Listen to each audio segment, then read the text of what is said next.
Vamos lá, antes de começar, deixa eu quebrar o protocolo. Não estava programado, mas eu quero quebrar o protocolo no começo. Cadê o Letieri? Vem cá, Letieri, faz favor. O Letieri é o que está naquilo que se chama função de anjo. É a pessoa que eles colocam para ajudar a gente no que a gente precisa de verdade, um verdadeiro anjo. E em nome do Letieri, levanta aí, meu. Eu queria um aplauso a todos os anjos que estão trabalhando nesse congresso. Obrigado, cara. Obrigado, viu? De coração. E que ajudam demais a gente a cumprir os horários e estar onde precisa estar. Tudo bem? Vamos lá? Então, antes de eu começar, vou combinar com vocês igual eu combinei o ano passado.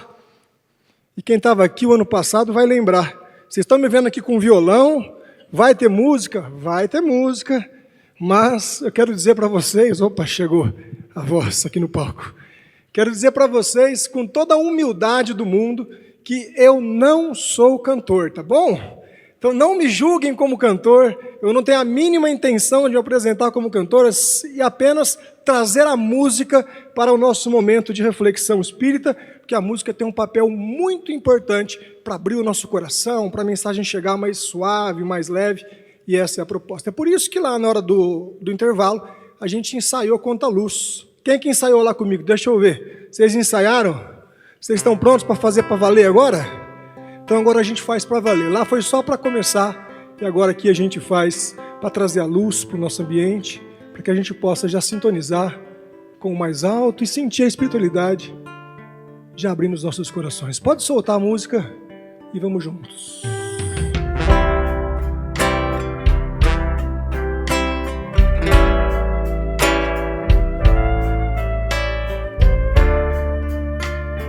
Godinho, ajuda também, Godinho. Vamos comigo. Vamos, Goiânia. Quanta luz nesse ambiente, descendo sobre nós, vibrando em nossa mente. Tá lindo. Que energia. Quanta luz, quando assim em prece, alma cresce aos olhos de Jesus. Pode ser melhor, Goiânia. Quanta luz, pois em oração a voz do Mestre fala ao nosso coração. Quanta luz descendo sobre nós, quanta luz, quanta luz. Vamos jogar a Maria. Ó, Mãe Santíssima e do alto, ofereça a nós a sua luz, Mãe. Que nós possamos abrir os nossos corações para esse momento de reflexão. Quanta luz, quando assim em prece minha alma cresce aos olhos de Jesus. É a última, aproveita. Quanta luz, pois em oração a voz do Mestre fala ao nosso coração.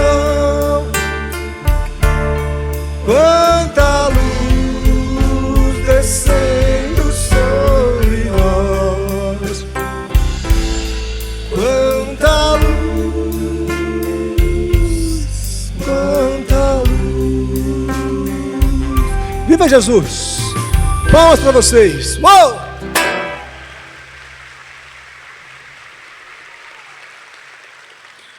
O propósito da encarnação é a felicidade.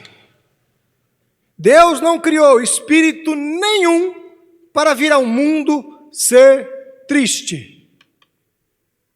Eu começo todas as minhas palestras com essa frase. Seja onde eu estiver, qual for o tema que eu vá falar, quem já assistiu palestra minha, Já lembra? Opa, que legal, bastante gente. O propósito da encarnação é a felicidade.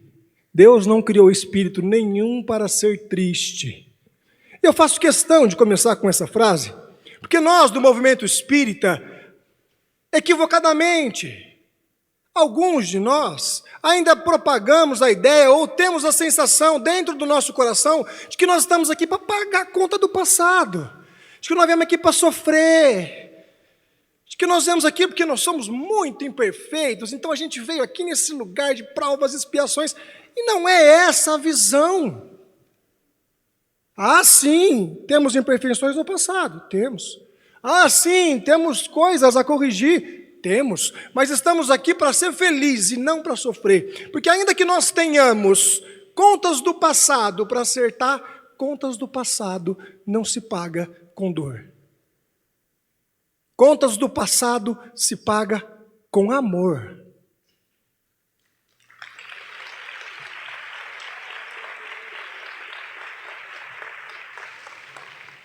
E é comum eu começar a minha fala, que é sempre com essa frase, e na primeira frase que eu abro a palestra, já tem gente discordando de mim.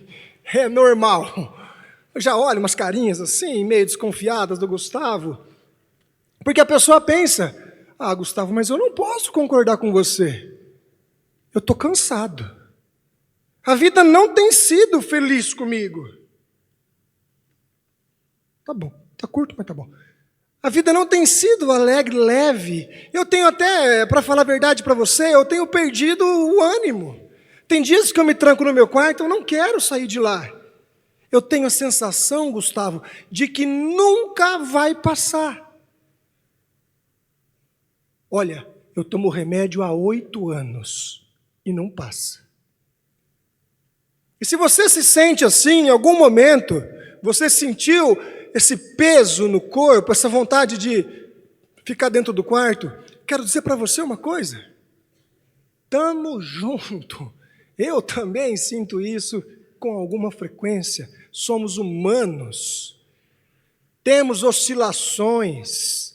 É natural que os dias pesados venham e nós sintamos o peso em nossos ombros.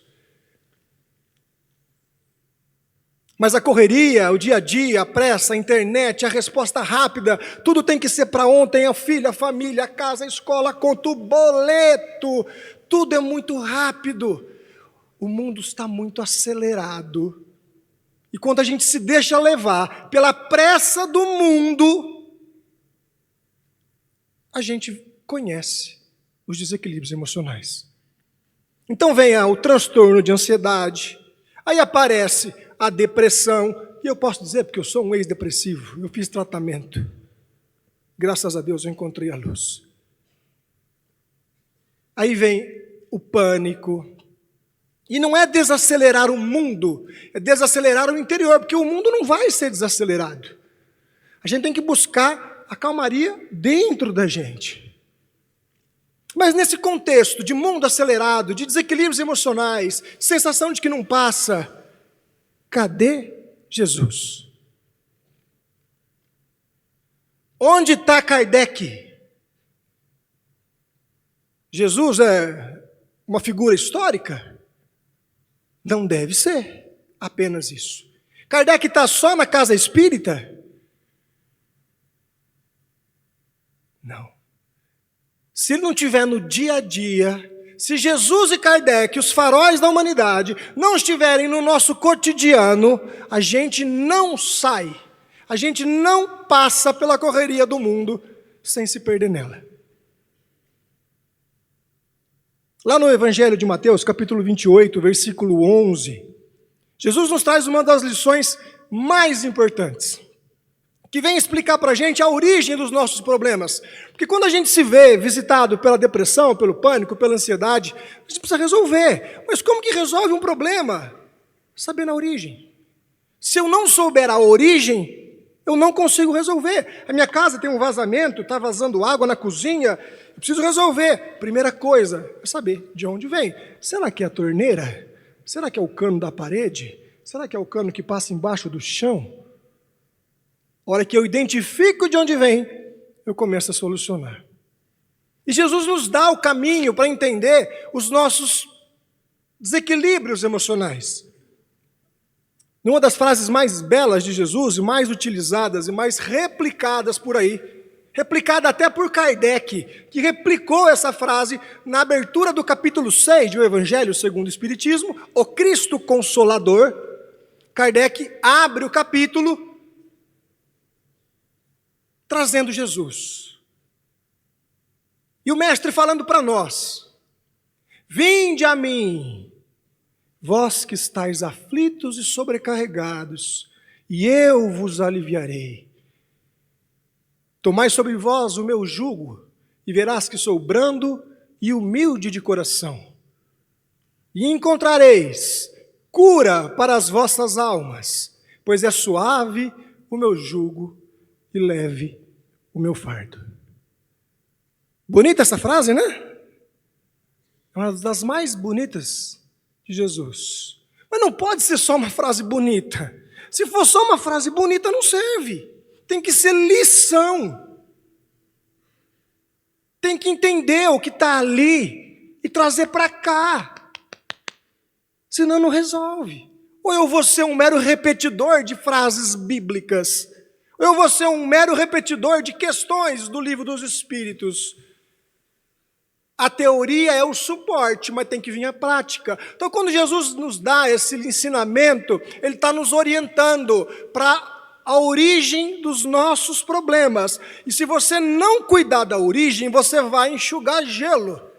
Você vai tomar remédio 20 anos, e o remédio vai cuidar do corpo. Mas o que acontece no seu corpo, a ansiedade, a depressão, o transtorno, a enxaqueca, a gastrite, a insônia, é consequência, não é a origem.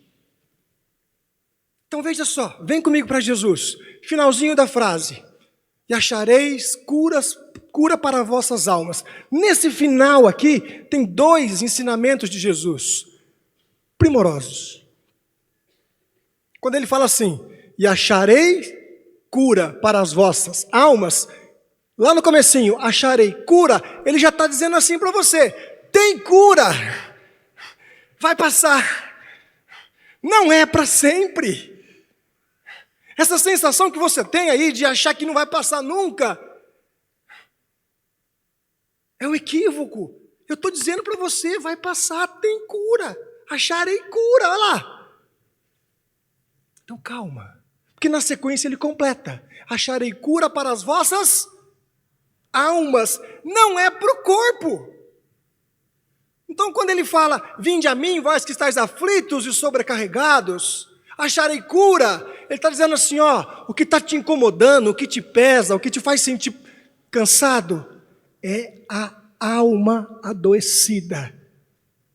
O corpo, o que você sente, é só o reflexo.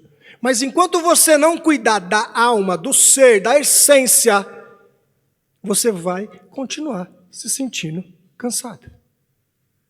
É por isso que toma remédio há 10 anos e não passa. É por isso que faz terapia há X tempo. Até melhora, melhora, porque o corpo também está doente. Que fique claro, tá bom? Não estamos negando a ciência e nem os fatos. Eu sou um ex-depressivo, eu sei disso. O corpo adoece, precisa de remédio. A mente se perde, precisa de controle. Mas a alma precisa de reforma. Quando a gente cuida dos 3, a gente acha o caminho. E se Jesus nos convida e nos oferece a cura, o Espiritismo nos explica os desequilíbrios do corpo. André Luiz, na obra Evolução em 2 Mundos, ele vem dizer assim para a gente: os estados da mente se projetam no corpo através dos bióforos, que são unidades de força localizadas nas mitocôndrias ou nos citoplasmas. Aí você fala, nossa, Gustavo, aí pareceu aula de biologia. Fica difícil entender, não fica? Biologia nunca foi meu forte. Não fui um bom aluno de biologia. Mas o que o André Luiz está dizendo para a gente nesse trecho é fácil entender. Vamos trazer para a nossa linguagem. Quando ele fala essa frase um pouco mais caprichada, mais técnica, ele está dizendo assim, ó, cuidado, o que você pensa e sente chega na célula e adoece o corpo. Como consequência, mas a origem, se você for voltar, é a mente, é o ser espiritual. E aí Emmanuel, numa outra obra, vem dizer para a gente que sempre que nós somos, que todos os nossos transtornos emocionais, existe uma perda energética de duas fontes. Uma delas não compensa entrar em detalhes, que ele fala do gasto energético, mas a outra é interessante. Ele fala que a perda dessa energia vital, em decorrência dos nossos transtornos emocionais, é afastamento da fonte divina. Veja como é que está tudo ligado. Ou seja, sempre que eu me afasto da fonte divina, eu perco energia vital. Eu me enfraqueço. É onde eu me sinto cansado. E se a proposta é trazer Jesus e Kardec para o cotidiano, a compreensão da origem e do mecanismo pelo qual nós nos cansamos está diretamente ligada com a nossa responsabilidade de encarar a vida através do olhar de Jesus, dos ensinamentos de Kardec. Começamos a achar o caminho. Entendemos de onde vem. Por que adoecemos? E quando a gente começa a entender de onde veio, por que está incomodando,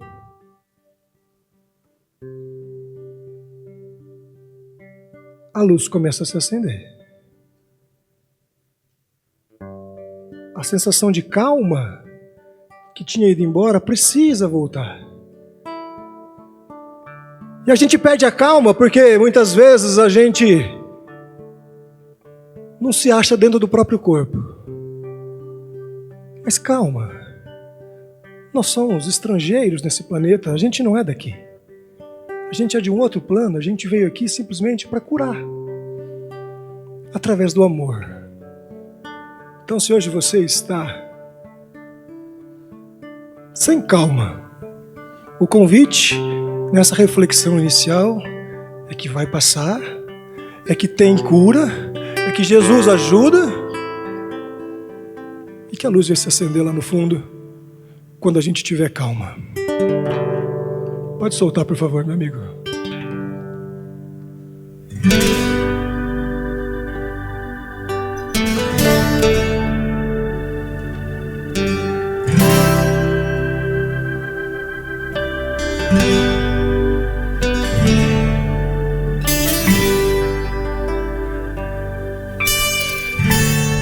Quem souber me ajuda, tá? Vai passar a letra lá.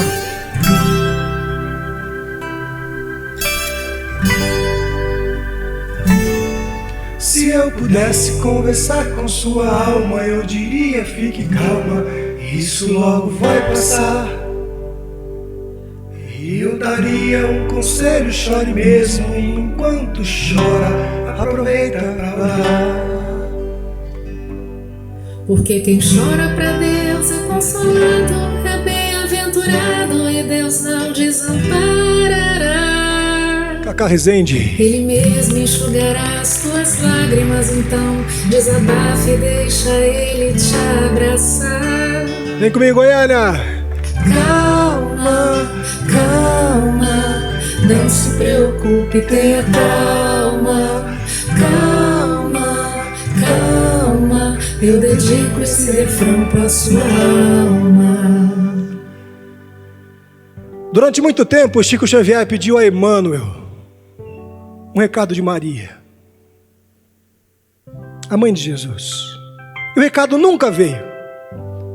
Depois de muito tempo, Chico Xavier recebe Emmanuel e fala: Chico, Mãe Maria mandou um recado para você. Para Para mim, Chico. Irmão, sim, para você, Chico. A mãe de Jesus é a Santíssima. Pega papel e caneta, Chico, eu vou te dar o recado. Mas antes de você anotar, a Mãe Maria pede para te dizer que esse recado é para os dias mais felizes da sua vida, mas que também serve para os dias mais tristes, Chico. Mãe Maria mandou te dizer, Chico, isso também passa. Se eu pudesse conversar com sua alma, eu diria, fique calma, não é só você que sente assim. Não é que você seja estranha, é que você é estrangeira no seu lugar, não é aqui. Vai, Cacá! Lá na frente um dia tudo se encaixa e o que hoje te inquieta não vai mais te preocupar. Você vale mais que o mundo inteiro. E por toda a sua entrega Deus vai te recompensar. Vamos, Goiânia! Calma, não se preocupe, tenha calma, calma. Eu dedico esse refrão pra sua Mais uma vez. Calma. Tá lindo. Não se preocupe, tenha calma. Eu dedico esse refrão pra sua alma. Tão calminhos? Aprenderam a cantar? Então agora é só vocês, tá bom? Já aprendeu? Agora quero ver todo mundo calminho assim, ó. No refrão, vamos juntos. 2, 3, 4. Calma. Não se preocupe, tenha calma. Calma. Eu dedico esse refrão pra sua Calma. Não se preocupe, tenha calma. Eu dedico esse refrão pra sua alma.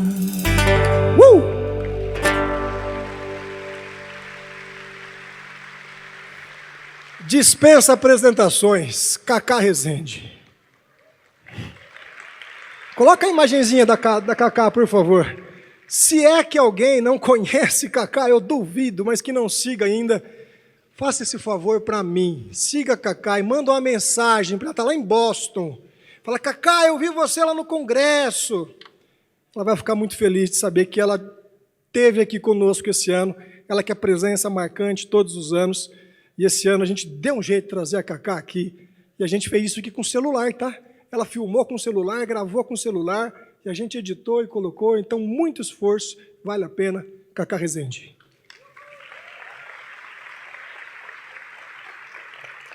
Vamos que o tempo passa, eu não sei mais quanto tempo eu tenho, mas vai dar certo. O remédio para a alma. Calma.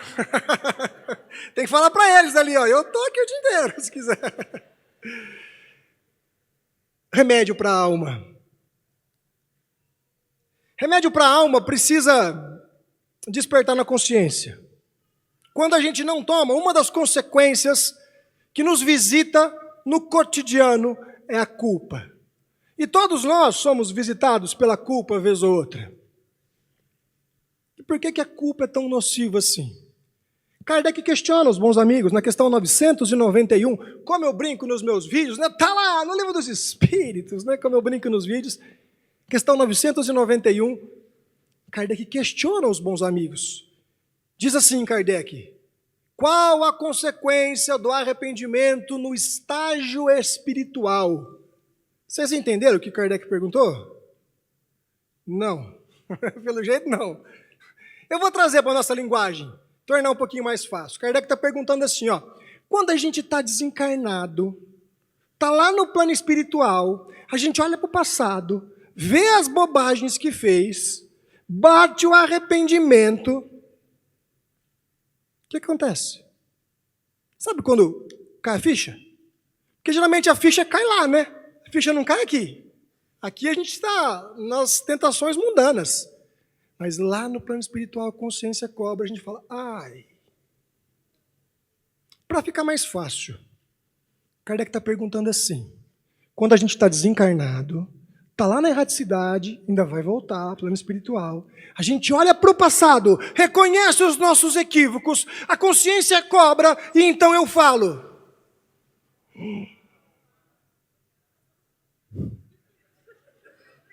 Quebraram o clima. Era o auge. Vou começar de novo. Calma. A gente olha para o passado, vê as bobagens que fez, a consciência cobra, a gente põe a mão na cabeça e fala: traí a minha esposa. Meu Deus, olha lá. Traí meu marido. Ai, meu Deus. Olha lá. Coloquei a mão no dinheiro que não era meu. Olha o jeito que eu falava com meus funcionários. Meu Deus. É essa hora. É isso que o Kardec está perguntando. O que acontece? Aí os benfeitores trazem o esclarecimento. Dizem os benfeitores: surge o desejo de uma nova encarnação. O espírito se arrepende das imperfeições que o impediam de ser feliz, atenção agora, e implora para expiar. Não é que não pediu para nascer, implora para expiar. Porque sentiu culpa. Porque não corrigiu no cotidiano. E culpa dói, gente. Mas dói não é pouco, não. Dói tanto que a gente volta, por causa dela. Você quer ver? Vou contar uma história que aconteceu com a minha família, comigo em especial, há alguns anos atrás, quando o Gustavinho, aquele homem neandertal, que resolvia tudo no grito, se mostrou vivo ainda dentro de mim. Joaquinzinho, meu filho, que está andando comigo aqui pelos corredores do Congresso, há uns 3 anos atrás, eu e minha esposa percebemos que Joaquim tinha um hábito não correto à mesa. A gente sentava para comer e Joaquim derrubava a comida assim na mesa. Não sei se acontece na casa de vocês. Virava o copo de suco, fazia aquela... molhava tudo a tua roupa, ficava tudo sujo, o chão, assim, nossa senhora. Joaquim pegava a comida com a mão, assim, ó, comia com a mão.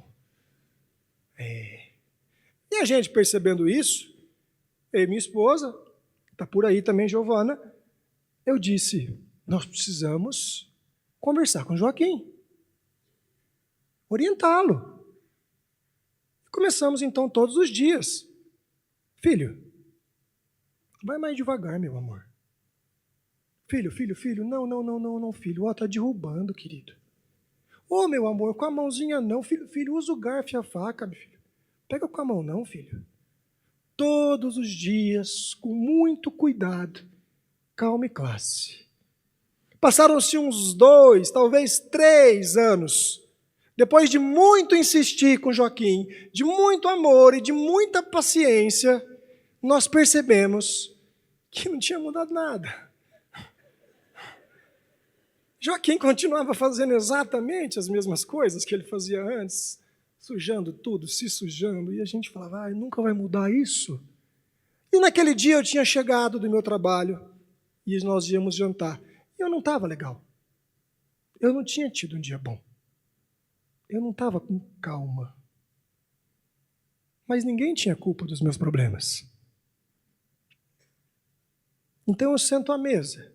Começamos a jantar. Na hora que eu olho do lado, o Joaquim pega um bife com a mão assim, põe na boca e rasga o bife. Assim.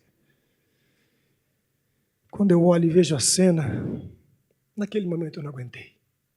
Ali o homem velho do passado veio à tona com toda a força que tinha dentro de mim. E eu voltei a ser aquele homem que eu fui há tanto tempo atrás. Eu olhei para Joaquim e eu gritei. Mas gritei muito. Filho! Que é isso, cara? Até quando você vai fazer desse jeito? Você não vai aprender nunca, meu! Não foi assim. Foi muito pior que isso. É que aqui no Congresso a gente... Né? Eu falei alto, eu falei palavrão. Perdi o controle. Totalmente. E quando eu olho para o lado, Joaquim olha para mim, ele estava assustado. O olho dele esbugalado para mim, assim, ele não sabia onde ele se enfiava. Ele estava com medo do pai. E no olhar dele eu percebi que eu tinha passado do ponto, mas muito, mas muito. E o meu coração sentiu uma coisa extremamente negativa, e eu quis me esconder do que eu tinha acabado de fazer. E aí eu tive a brilhante ideia de fingir que nada aconteceu. Finge que não aconteceu nada, daqui a pouco ele vai dormir, eu vou deitar do lado dele, e aí eu converso com ele, e a gente esclarece isso. E assim foi. Joaquim deitou, eu deitei do lado, falei, é agora. Eu já sabia o que eu ia falar. E eu achava que eu sabia o que ele ia responder. Então eu consertaria a minha bobagem e íamos dormir tranquilo. Joaquim deita, papai deita. Eu olho para ele e falo, filho, papai percebeu que hoje na hora do jantar você ficou um pouquinho assustado, né, filho? Você olhou para mim meio, parece que estava com medo. O que aconteceu, filho? Pode falar, abre o seu coração. E aí, nesse momento, Joaquim olha para mim com o mesmo olhar que ele tinha olhado na hora do jantar. Atônito. Revivendo tudo o que tinha acontecido na hora do jantar. Só que dessa vez ele não só olha, ele chora. E aí ele chora de lá e eu choro de cá. Aí a culpa bate no meu coração de um jeito tão agressivo que eu falei, fala, filho, abre seu coração. Você está chorando por causa do papai, né, meu amor? O papai foi mal educado com você, né, filho? Joaquim olha para mim e fala, não, papai, eu não estou chorando por causa de você. Eu falei, não, filho, você está chorando por causa de quem, então? Ele falou, estou chorando por causa de mim, pai. Você acha que eu não queria mudar, não? Você acha que eu queria ser assim para sempre? Você acha que eu gosto de ficar ouvindo você e minha mãe falar comigo todo dia? Eu não consigo, pai. E aí eu senti a culpa que ele estava carregando há 2, 3 anos, que eu estava colocando uma sobrecarga nas costas deles. Afinal de contas, é só uma criança se alimentando errado, nada mais. Não é tão importante assim.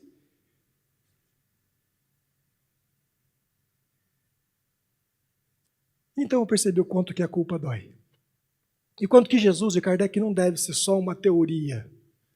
Se a gente não viver o que a gente estuda, o nosso cotidiano vai ser sempre sobrecarregado.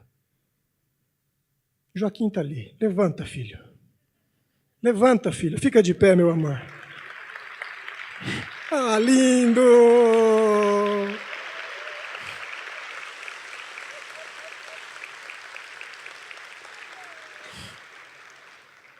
Eu te amo tanto, meu amor. Mudou, viu, gente? Tá comendo certinho agora, viu? Parabéns pelo seu esforço. Isso é Jesus na prática. Maluzinha, minha filha também tá mandando um beijinho pra ela, né, minha filha? Vamos pro final, se a gente não termina nunca essa prosa aqui, né? Mas a ideia é mostrar que o nosso cotidiano, ele é muito mais acelerado do que a gente mesmo acelera. A ideia é mostrar que Jesus e Kardec, no cotidiano, é tirar a teoria e colocar na prática. Que Jesus e Kardec não é um convite para desacelerar o mundo, é um convite para desacelerar o coração. E foi por essa razão que eu escrevi o livro, Manual de Sobrevivência para Gente Cansada. O cansaço emocional. Colocaram lá já.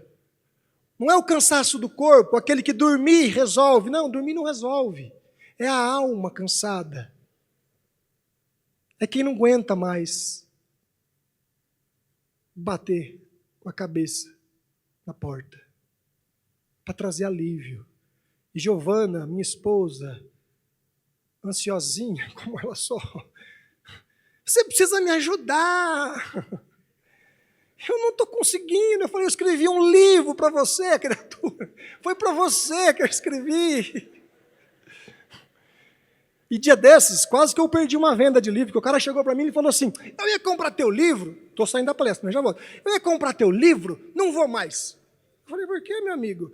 Porque eu estava achando que era manual de sobrevivência para gente casada, mas não é.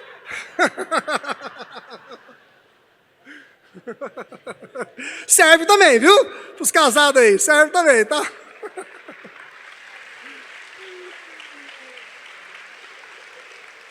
Mas aí para fechar, depois eu vou estar lá na frente assinando um livro para quem quiser, tá bom? Aí para fechar, vou propor para vocês um exercício que eu fiz no meu processo de reforma íntima. Que adivinha qual era? Falar mais baixo. De verdade, há 20 anos atrás, quando comecei a estudar a doutrina, me falaram de reforma íntima, eu percebi que eu...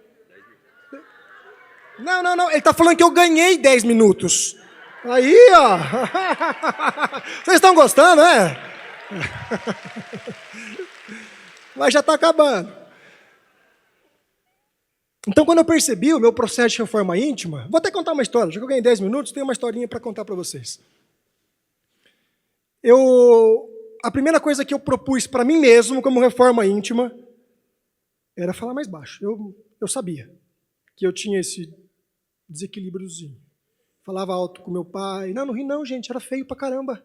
Falava alto com meu pai, falava alto com a minha mãe, falava alto com minhas irmãs. Eu não conseguia me corrigir assim como Joaquim. Eu tentava, mas não conseguia.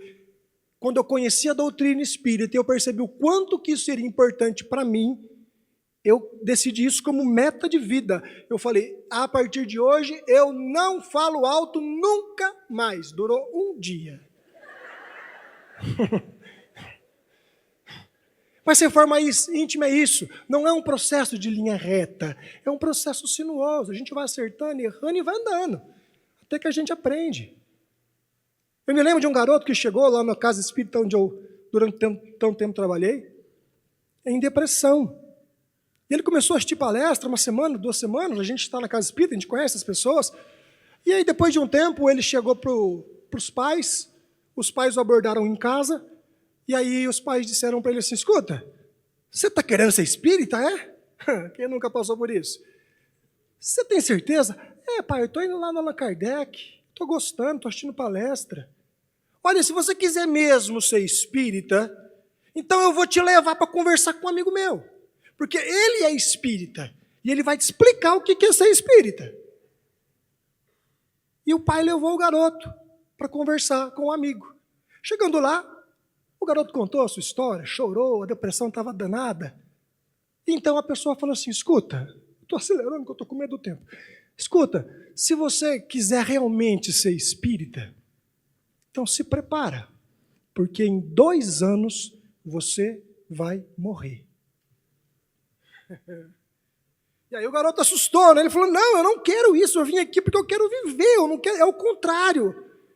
E aí ele continuou, ele falou assim, você morre por dentro, só fica a carcaça por fora, e por dentro nasce outro, renovado. O Espiritismo vai te dar outra vida, vai te devolver o valor de viver, as cores que hoje você não encontra mais. Aí ele falou, opa, legal isso, gostei, é isso que eu quero. Então ele disse assim, mas se você quiser ser espírita, você precisa frequentar as palestras. Mas frequentar a palestra não basta. Você precisa estudar a obra de Kardec. Mas só estudar não basta. Você precisa trabalhar no bem. Mas trabalhar no bem não basta. Você precisa fazer a reforma íntima. Quando você fizer tudo isso, aí você vai sentir que você nasceu de novo sem precisar morrer. E o garoto gostou, voltou para a casa espírita, era palestra. Na primeira semana ele falou assim, escuta, tem curso aqui? Tem, qual que eu quero estudar? Desceu para a sala de curso, começou a estudar, fez a obra básica de Kardec. Logo alguém falou assim, nós estamos precisando de gente para vir aqui trabalhar, limpar banheiro. Sábado de manhã, 6 horas. Ele falou, eu topo, conta comigo, eu vou vir. E um dia ele estava lá assistindo a palestra, no final da palestra alguém disse assim, antes de vocês ir embora, um recadinho. Nós estamos precisando de gente para tocar violão aqui no coral. Se alguém aqui tocar violão, por favor, se ofereça, quiser colaborar com o nosso coral, nós estamos precisando de alguém para tocar violão. E nesse momento, eu levantei a mão. Falei, eu quero! E a minha vida começou a mudar ali. Mas nessa minha curvinha sinuosa, que eu errava mais do que acertava até então, o exercício que eu proponho para a gente finalizar era sentar na cama todos os dias e fechar os olhos antes de começar o dia. Então eu me imaginava acertando no que eu mais errava. Eu levantava, sentava na cama, fechava meus olhos e me imaginava falando baixo. Não riam. É sério. Não era para vocês rirem, era para ser uma parte séria da palestra.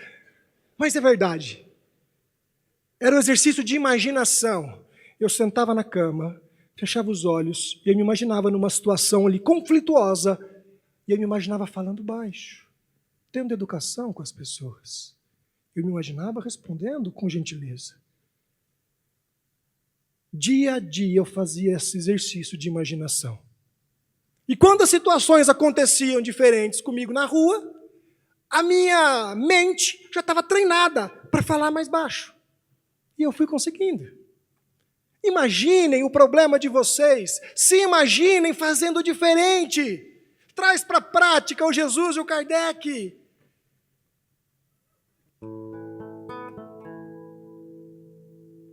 E a vida começa a voltar para o eixo. Um belo dia, há muitos anos atrás, um jovem inglês imaginou o mundo livre de guerras.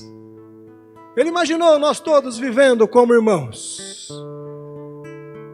Imaginou também que nós pudéssemos viver dias melhores, pois ele entendia que o amor era a solução e a resposta para os nossos dias melhores.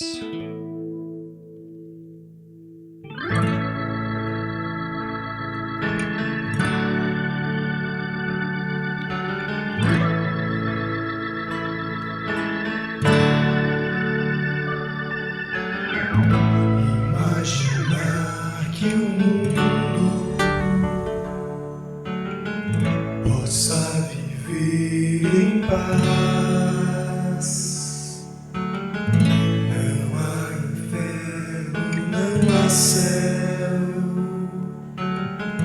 É só tentar imaginar. Somente o firmamento feito apenas para sonhar.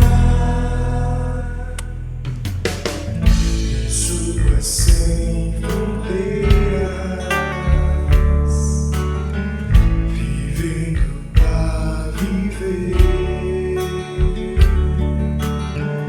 Nenhuma dor, nem guerras, nada do que morrer. Vai chorar. Haver um Deus apenas. Como é bom imaginar. Como é bom imaginar. Não é loucura nem sonho. Além de mim há mais alguém. Se junte a quem pensa assim também. E esse mundo vai ser um só. Certa vez o maluco beleza, Raul Seixas, disse que sonho que se sonha só é só um sonho, mas sonho que se sonha junto é realidade. E eu sei que vocês também sonham, como eu sonho, com dias melhores. Dias melhores pra sempre. É meu filho!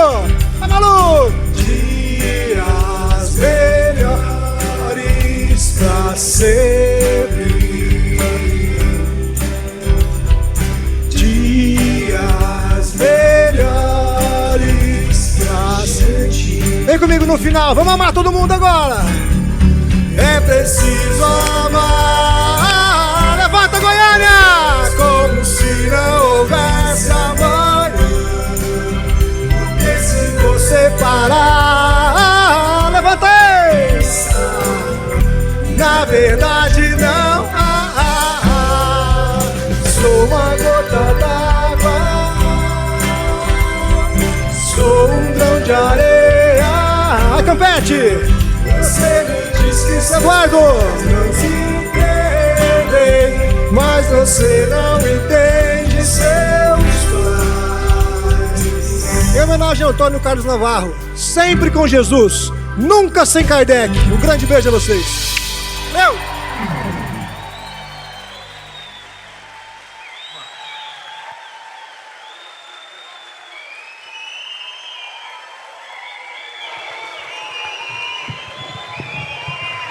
Obrigado.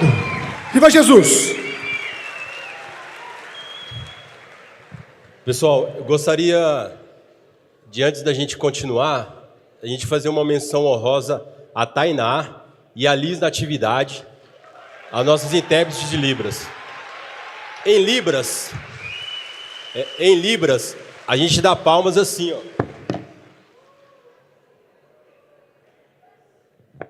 Muito obrigado.